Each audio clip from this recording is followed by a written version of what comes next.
नहीं, निश्चित तौर से माननीय प्रधानमंत्री श्री नरेंद्र मोदी जी जो 140 करोड़ देशवासियों के हृदय में अपना स्थान रखते हैं, उसका यही कारण है। उन्होंने 15 अगस्त को लाल किले की प्राचीर से इस बात का ऐलान किया था कि हम दीपावली का तोहफा देंगे, उपहार देंगे, और 15 अगस्त के बाद 3 सितंबर यानी कि 18 दिन भी नहीं बीता और 18 दिन के अंदर ही उन्होंने यह ऐतिहासिक फैसला किया और जीएसटी काउंसिल ने नया स्लैब तैयार किया।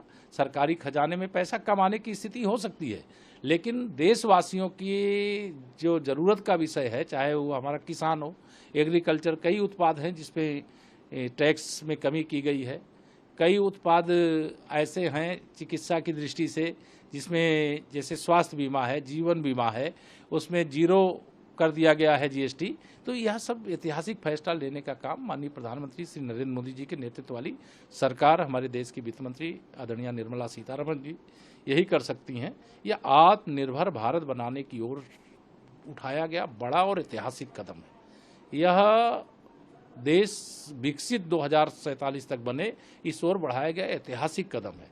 हम आयात पर निर्भर न रहें, बल्कि हम निर्यात करने वाले देश बने और जो हमारे देश की ज़रूरत है, हमारे देश के अंदर होने वाले उत्पाद से पूरी हो, इसके लिए ये जो फैसला किया गया ऐतिहासिक फैसला है। मैं इस फैसले का हृदय से स्वागत करता हूँ।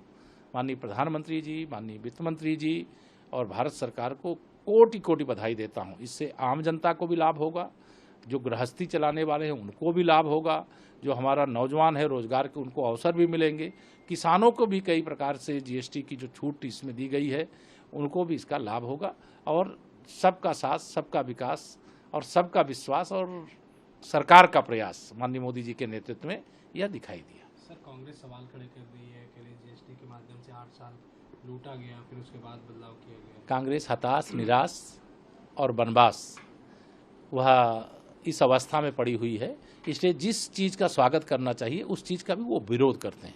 कांग्रेस अगर गरीब को अमीर बनाना चाहती तो मोदी जी के आने का इंतजार नहीं करना पड़ता। मोदी जी के आने के बाद 25 करोड़ लोग गरीबी रेखा से बाहर निकले।